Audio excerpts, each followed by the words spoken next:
He gave a DB a 1-2 step rocker step. Yeah, yeah. Bro, he was looking down at me like I was his son. That's how tall he. It's a average day in the Pickens neighborhood. Let me pre-pause this. Is there such thing as too big? Cut to it, cut to it. Let's get down to it. Cut to it, cut to it, cut to it. Let's get down to it. The Agent 89 Cut to It training camp tour continues on with, I believe, the last stop, the Pittsburgh Steelers, the Steel City, the 6-time Super Bowl champs. There's a lot of excitement around this team heading into the 2023 season. We'll discuss where the Steelers could possibly land in a competitive AFC North division, how Mike Tomlin keeps this train rolling with winning seasons back to back to back to back, and what truly makes him a better coach than pretty much everyone else in the history of whistles and sunglasses. Can Kenny Pickett make the leap from confused rookie to confident second-year quarterback? And is TJ Watt ready to lead this defense with another depoy campaign? Steve, take us through the vibes of this Steel City training camp. I had the opportunity to just see not as an analyst, but part of the staff, and see how and what they do. Like, why do they do it? First, Coach Tomlin out there with some J's on. Very hands-on, very challenging. You know, sitting there watching all the different coaches. Every coach has his different coaching style. Mike Tomlin he sits back, he allows his coaches to coach, but he also is challenging the whole team all at the same time. So TJ Watt's over there causing havoc. Mike Tomlin yells, is anybody going to actually block TJ? Can we get who wants to block TJ today? First play of the game, they have a little run play, TJ penetrates, and I'm like, wow. Watching TJ Watt practice, watching TJ Watt play, scouting his defense, TJ Watt may have a lot of stats, but the way he impacts the passing and the running, just his constant presence on the field is remarkable. Here's my observation. Defenses, they're going to play well.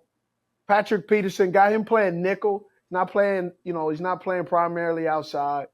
Is TJ Watt primed to be another defensive player of the year? Yes. Just the way he impacts his game. Alex Highsmith just got paid. He's doing really well. Got a lot of young, fresh faces back there. Secondary is going to be extremely active. The defense for the Pittsburgh Steelers will be fine. Fitzpatrick, Minka. Safety, Minka, that's a dog. Wow. Old soul, young boy, but young man, old soul. Just eats and breathes football. The Steelers, to me, have always been a team defensively. They seem to have their captains at every level.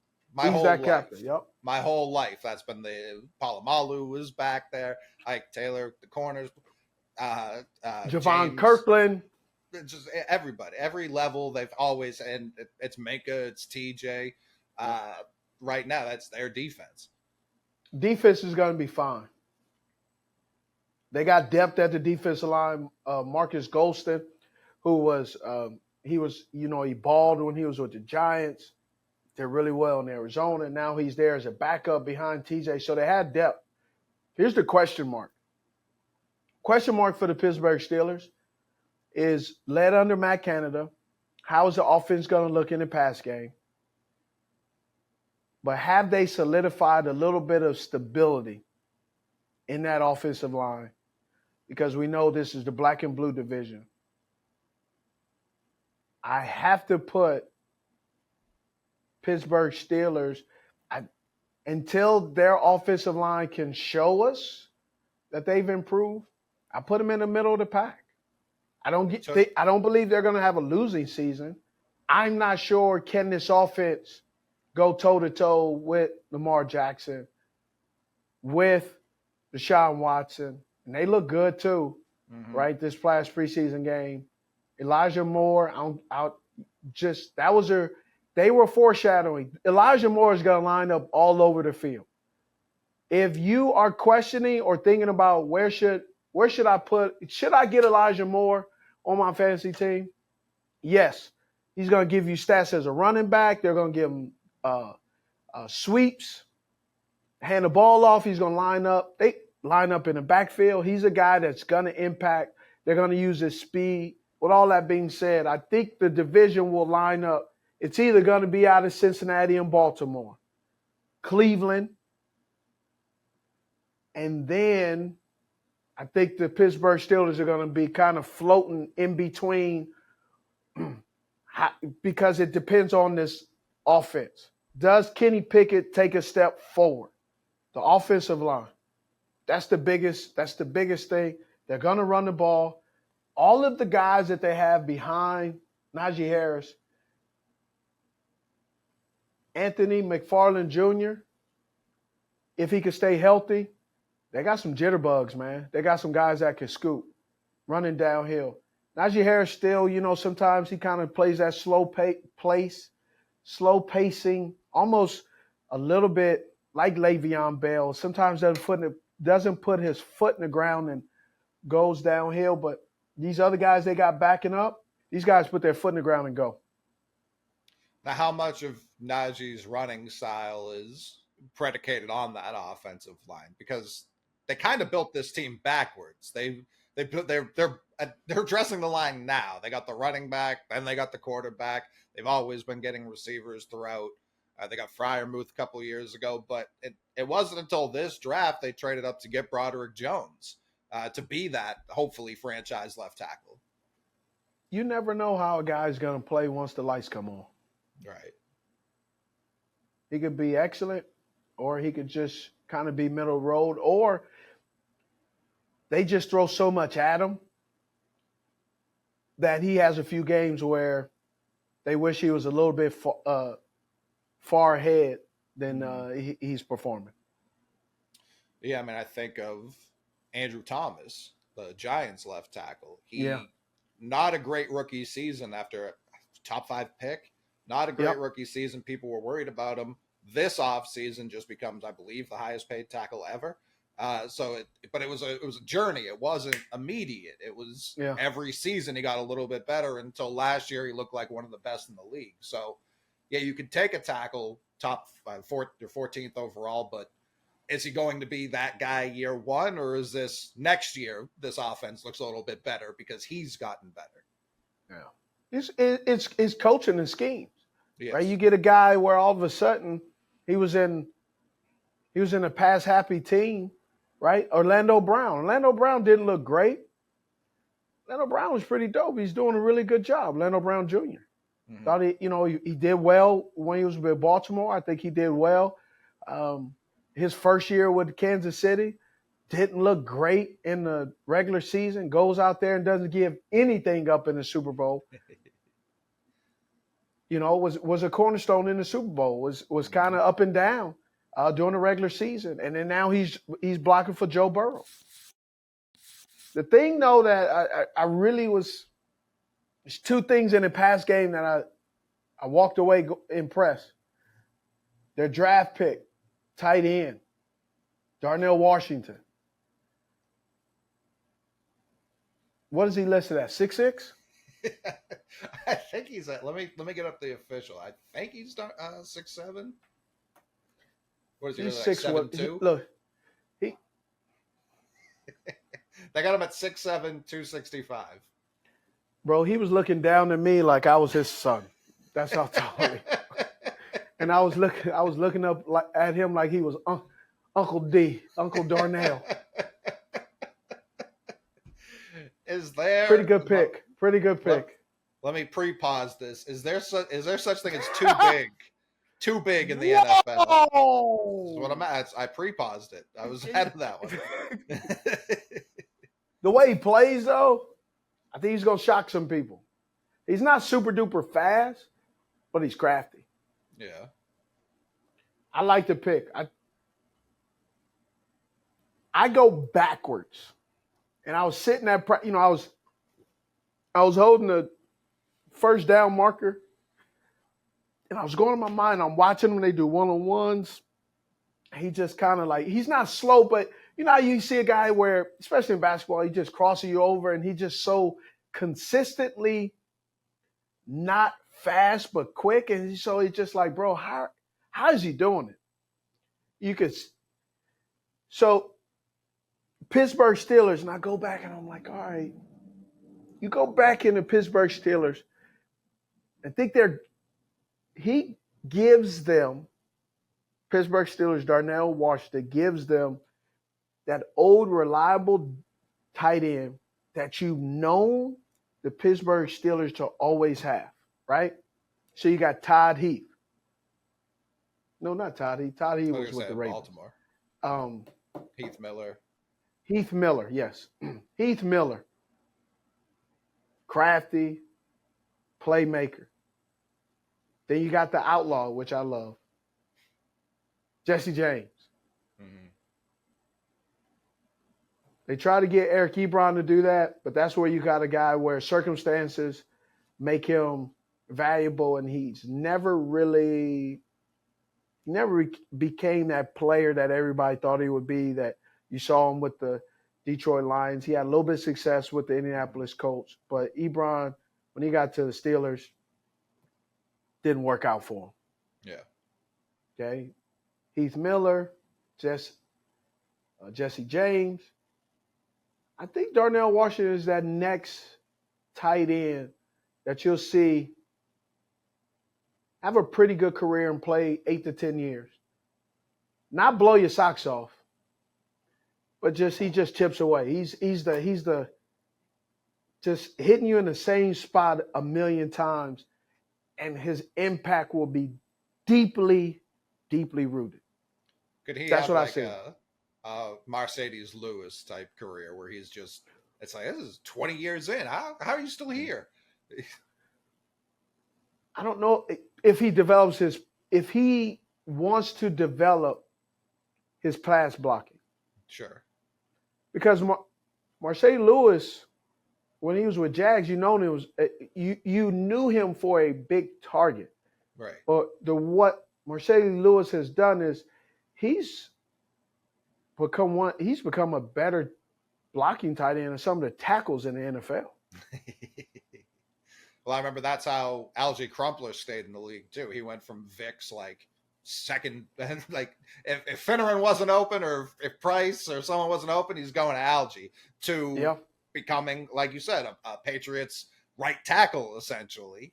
So that's how these guys stick around, especially when that athleticism starts to slip a little bit. Yeah. Now, this may come off as sidetrack Stevie, but I had a great opportunity to talk to Allen Robinson. Okay. Based off what I know, and then talking to him, confirmation. So here's what I know. Every wide receiver except Odell Beckham that played with the Los Angeles Rams, even though they won the Super Bowl the last couple of years, have fallen into almost being like the step cousin or the stepchild in the wide receivers room if you are not named Cooper Kupp. Mm-hmm. Cooper Kupp won a Triple Crown. Cooper Kupp, he's the F in that offense. So it's X, Z, F. Cooper Kupp at the F position is wide receiver 1. Allen Robinson struggled last year with the Los Angeles Rams because Allen Robinson was not ever considered the primary target. It was always Cooper Kupp. When you go back Robert Woods was balling. And then when Cooper Kupp emerged, he became second fiddle. He wasn't even Robin to Batman. He was like Aquaman and the Super Friends. Deshaun Jackson. What happened to Deshaun Jackson? He asked for his release. Just that offense runs through Cooper Kupp, and it should. But when you run it at the expense of other people, you create something that it makes it tough on a wide receiver. It is tough to run routes and then say and wonder, will I even be targeted on this play? And then you find out, nope, I don't have a chance. That plays with a wide receiver's mind. That makes you run your routes with 80%. disappointment. Yeah. No, bro, disappoint me like, man, I know I ain't going to get this pass. And then when it does come, you're not ready for it. And so now you're down on yourself. Well, it's a mental spiral that's so unhealthy that you get down in the dumps, man. You feel like the ugly stepchild. You feel like they never wanted me anyway. Right. No contract can fix that feeling. Because when you're on the football field and you whatever the game day is, if it's a Sunday, Thursday night, a Black Friday, night before Thanksgiving, night before Christmas, it doesn't matter. Right. No one's running on the field going, well, I'm going to clear such and such amount of money today, so who cares? That's not how they think. 90% of the guys, I don't know what the other 10% doing, but I'm just telling you. Yeah. And talking to Alan, he was like, bro, yeah, you're right. He was like, I was not prepared to not be utilized like that. And he said, I should have did a better job, but I didn't. And so coming here gives me an opportunity. I get to redeem myself. And I mean, when you look at this offense, just the names between him, Pickens, Diontae, Freiermuth, Najee, like, it's pretty formidable. Yeah, it is. Diontae Johnson, watched him up close, hard worker, man. Dude works his butt off. Excellent footwork. Wow. Quick. George Pickens, freak. And he's just a young kid still figuring it out. Right. I can see why Pickens being drafted, watching him make plays over and over again. His routine plays and the catches for George Pickens are Pro Bowl and lifetime highlights for other receivers. It's an average day in the Pickens neighborhood, the way he catches the ball and his ability to position himself. He called a pass where Patrick Peterson was like this, and Pickens just patiently waited for the ball, didn't extend his hands, just like boop, and Patrick Peterson's hands was down there, and you couldn't do anything about it. You saw the play against Joey Porter Jr. Yep. Normal walk in a park for Pickens. Like, that's not for players like myself and other players. That's like, bro, send me that. For him, it's one of many. Yeah. It's normal. Right now, he's wide receiver 38 on Underdog. Go up. Too low. I've said it a couple of times on this show. Our colleague Josh Norris has a stat that the majority of the top 10 of wide receivers on a year-to-year basis in fantasy production turns over. There's only about 2 guys who stay in that top 10 year-to-year. And the highest percentage of risers into that top 10 are year 2 receivers. If I were to pick someone league-wide who was going to make that jump into the top 10, it would be Pickens. I give you an 89% chance that he's moving up. He's higher than in the 30s. Yes. Is he wide receiver 1 on this team, or is it still Diontae? temporarily is still Diontae. Okay. He's on notice, though. He's on notice, not because just because George Pickens has so much talent, Right. and he hasn't put it all together yet. Right.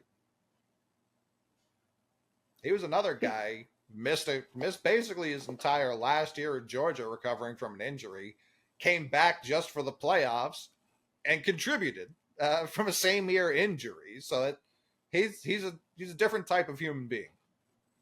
He is. They kind of held him back a little bit last year, didn't allow him just because he didn't have the greatest practice habits.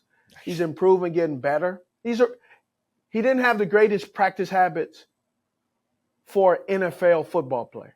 Right. For the college, he was great, but not for the league. Not for Mike Tomlin. Not for Mike Tomlin. Now, a guy that I was pretty impressed with, Calvin Austin. Yeah. My only negative with him, and I told him, man, he just gets too saucy with his routes all the time. I told him, like, I use the analogy like a donut, bro. He wants to put sprinkles and glaze and preserves, and he wants to make it a Boston cream pie. He wants to make it a strawberry field. Bro, sometimes, man, stop. You don't have to put sprinkles and glaze all over every donut. And just get a cup of coffee and a cake donut, man.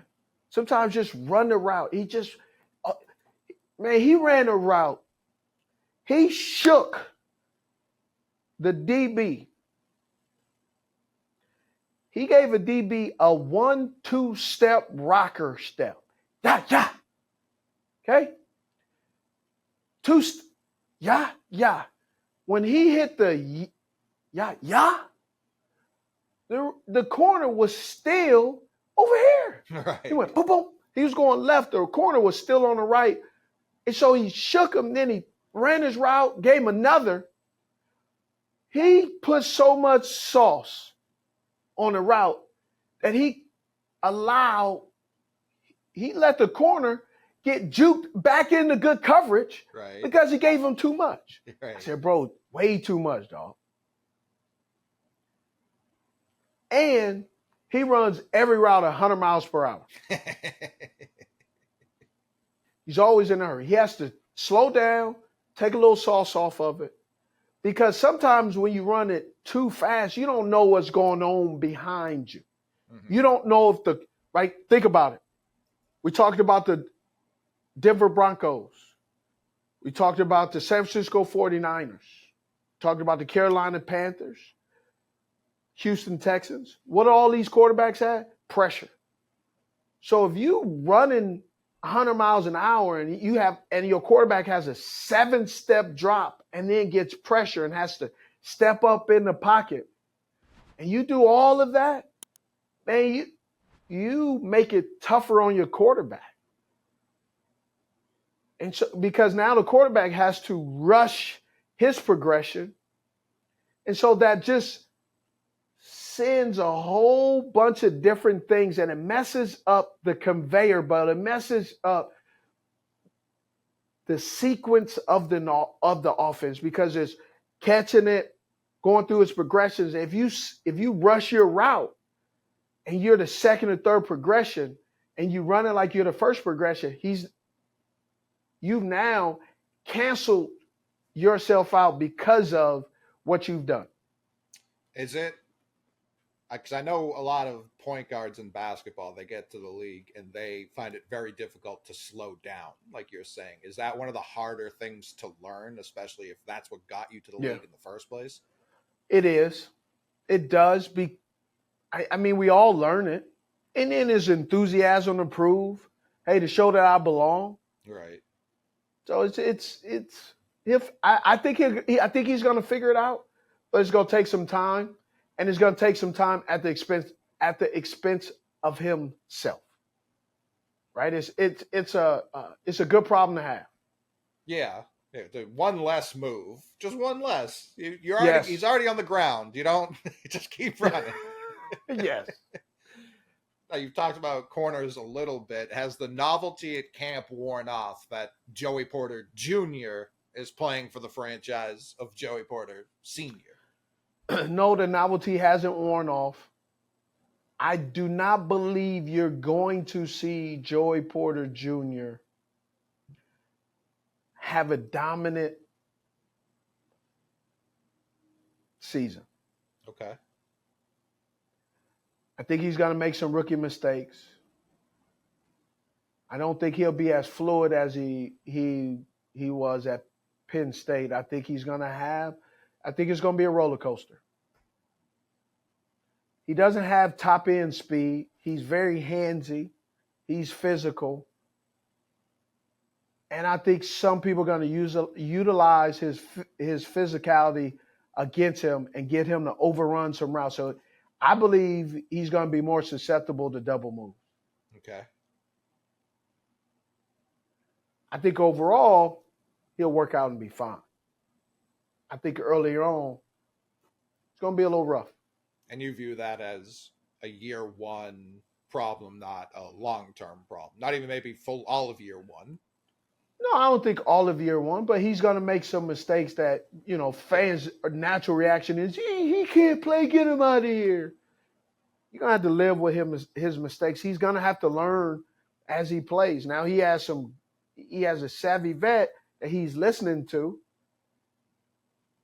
Like, I think they got Levi Wallace. I'm just not sure that you're going to have an immediate return that you can go say, man, he's going to be a shutdown. I think it's going to take some time. I think his second and third year is really where he's going to make those strides. Emerge. Yes. Yeah. Well, even in his own division, I'm thinking you could put him against Tillman, another rookie, as opposed to Elijah Moore. I think it sounds like a bad matchup for him based on what you're saying. I think with Elijah Moore, put him in the slot, that's where it's going to be the savvy vet, Patrick Peterson. Right. And Elijah Moore, because you got a guy who he can still run, but he doesn't run like a spring chicken anymore with Patrick P. But Elijah Moore got that giddy up. So I do think it'll be interesting. I think that's gonna be a matchup that I'm gonna be watching. Now, for you were obviously, people look at you, they see a Panther, they see a Carolina Panther, but you did spend some time with Baltimore. Are they kind of looking at you like a double agent? I got some text messages. First of all, on the YouTube show Most Interesting Jobs, you'll see they did something to me that I had a tough time with, bro. It was I had a moment or two where it's like the uniform was tough. It was tough on me. So where do you think that rivalry ranks in the league? Because I put it way up there. It's up there. It was up there. This is how much the rivalry is. When I put on the yellow shirt, it took me about 20 or 30 minutes to like really, because when I walked in there, I was kind of like, oh, and they said, hey, I said, whoa, come on, bro. Hey, you can't give me a black one? We could, but we're not. And I was kind of like, I was in my feelings a little bit. I was taken back. So for you, like, you're not drafted by the Ravens, you're not raised in this rivalry. How quickly, when you get to the Ravens, does it become like, oh yeah, no, they're the other side? I'm like, it's how quickly or does it have to happen in a game? Is there a moment where it clicks? So I knew of the rivalry, but I didn't know as a Raven. And then when I became a Raven and started playing, so the two places that really showed me of the rivalry, Cleveland Browns and the Pittsburgh Steelers. So the Cleveland Browns, we played second game of the season, I believe, 1:00 game. I've been to Cleveland several times as a Carolina Panther. It's been okay. never been called so many bad names in my life in Cleveland. They were going in, bro. Called me every adjective started with short or ended with short. Okay? My lack of height has never been described so bad to my face that I've ever experienced. You said, man, Now I just here's changed shirts. What's going on here? What's that? Now here's where I saw it. So we're in Baltimore. I don't know if I told this story before, but I'll tell it again. Cute little mom and pop, little old husband and wife are staying at the same hotel we're staying in Pittsburgh. You know, we there for a couple of days. You know, you get there the day and a half before. It was a night game, and then so you're playing them at night. So you saw them. So even though it's like the night before the game, so we playing on a whatever, say a Sunday, get there Saturday afternoon. But I see this couple when we check in. Oh, what's going on? All this ruckus, you know. Oh, the Ravens are here. Oh, that's great. Get on the elevator. We see the couple, and hey, how you doing? Hey, we're Steelers fans, but wow, it's nice. And so you met the couple, right? I met the couple. Then I saw them. I was waiting down to get an Uber, and hey, good luck, blah blah blah. Mamma Jamma on game day. Sweet couple. I don't remember their name, but let's just go with Agnes. She looked like an Agnes, like sweet old Agnes. Nice.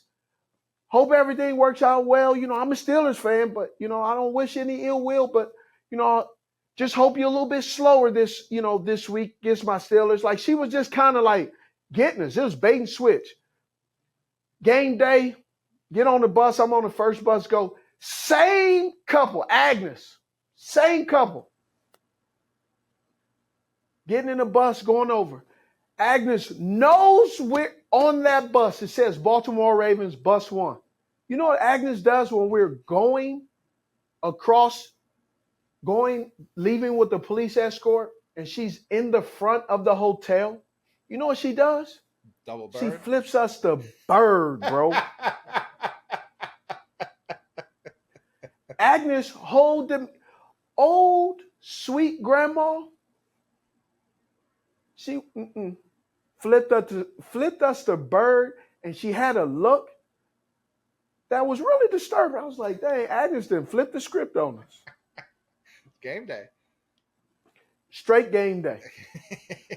That's how the rivalry is. That I got flipped off on bus 1 from a good old lady that was a grandma.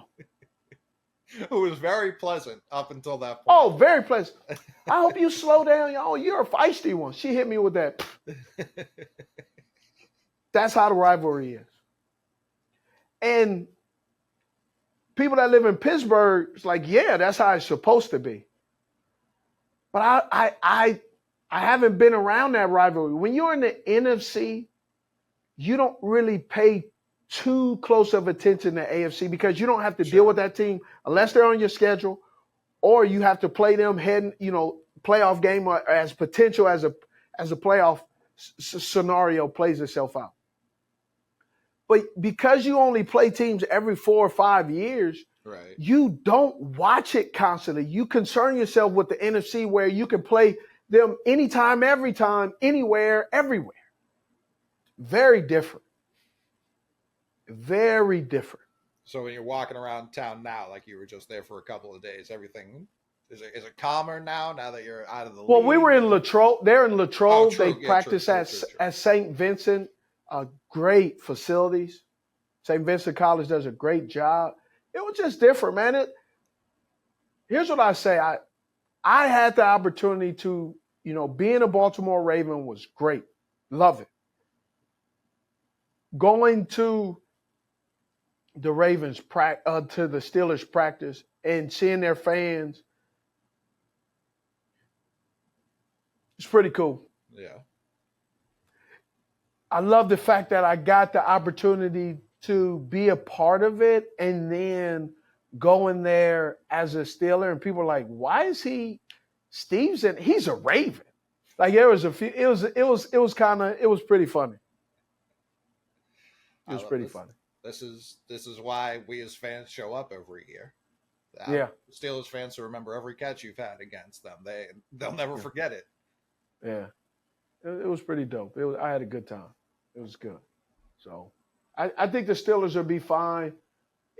Everything really hinges on this offensive line, right? And this offensive line will allow how comfortable Kenny Pickett can and will be.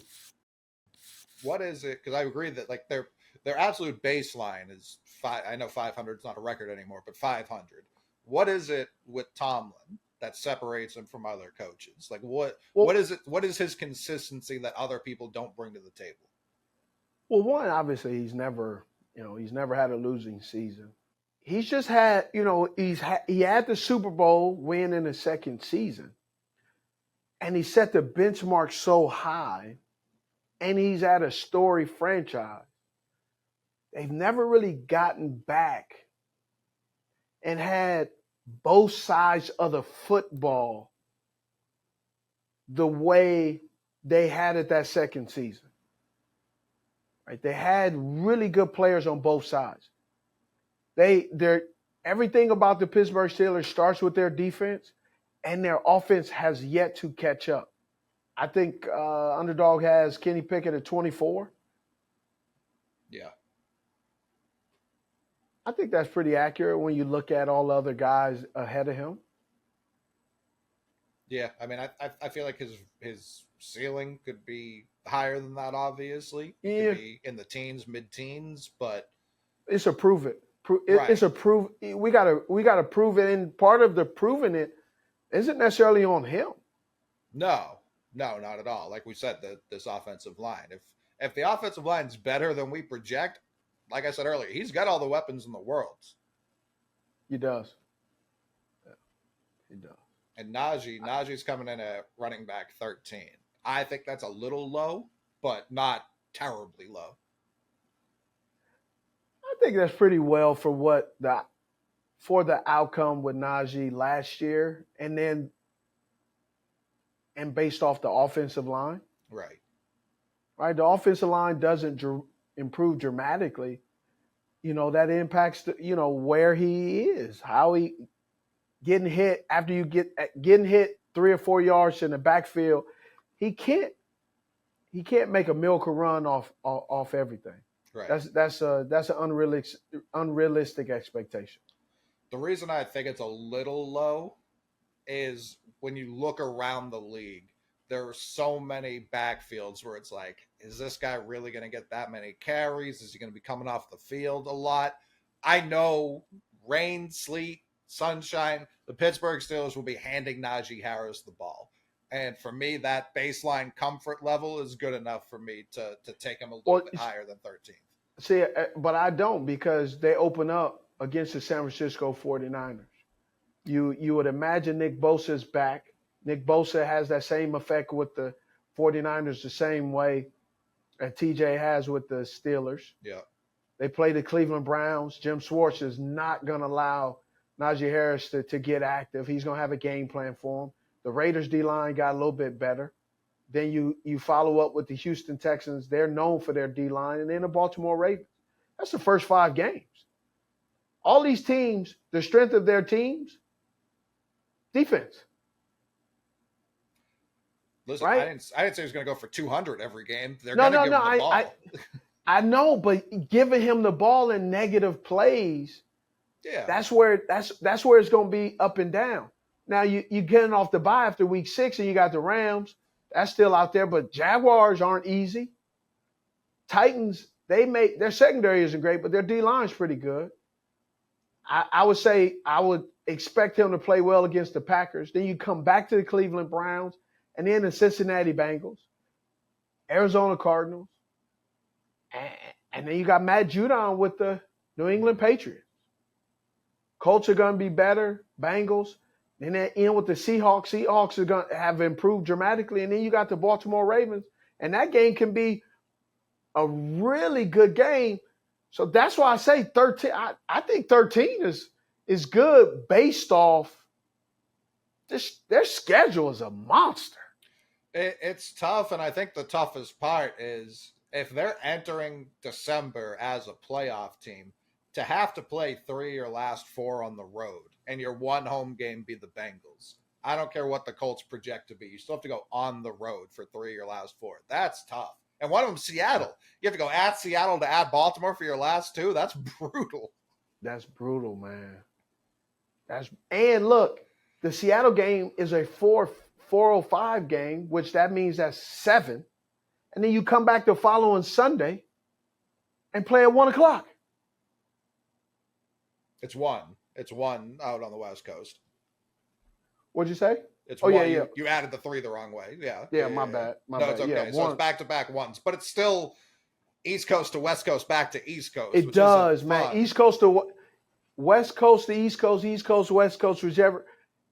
Your body is going to take a day to recover. It is. And you're playing Saturday, the 23rd before, even though it's at home, which is great, 2 days before Christmas. We all know, man, doing anything around Christmas is difficult. Mindset, practice. Yeah, you're going to be in practice, but you're also trying to scamper off to the store before it closes to get that special gift. Right. Yeah, Because, hey, you put it off. If you're a Pittsburgh Steeler, I would suggest getting it. This Jacksonville through Green Bay stretch is when you should be getting your Christmas shopping done. You're not traveling. For all the Steelers watching this, that's prime. They do those Black Friday deals starting in September now, so there's no excuse for that. You ain't lying. It's crazy. It's absurd. But yeah, that's really the sweet spot. It's a little early. You're gonna have to hide them if you've got kids.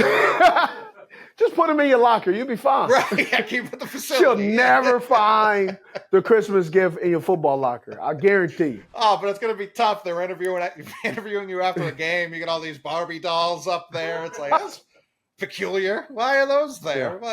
Yeah. Hey, mind your business, reporter. Mind your business. You know what? You're going to film me facing the other way. I get my daughter watches my interview. She can't see this. Yeah. So, I mean, that's all I got. With Steelers, I believe we got to wait and see with the Pittsburgh Steelers. Based on the NFC North, I just believe that until your offensive line significantly improves, you're in the middle of the pack right now. Yeah. Yeah, those trenches can carry or implode a season. Yeah. So, all right. That's it with camp tours, right? We're done with. That's it. I'm done. I'm done, bro. I'm done. 89's been all around this great nation of ours and back. He's seen all of the teams. You won't get better insight than that anywhere else on the planet, on the internet planet. So that's been it. That's been the Cut to It official camp tour. I've loved every second of it. I can't wait till next year. I'm sure you can wait. You're excited. I can wait. But that's been it. Those are your Pittsburgh Steelers. I'm Coley Mick. I'm Steve Smith Sr. Let's cut to it. Cut to it. Cut to it. Let's get down to it. Cut to it. Cut to it. Cut to it. Let's get down to it.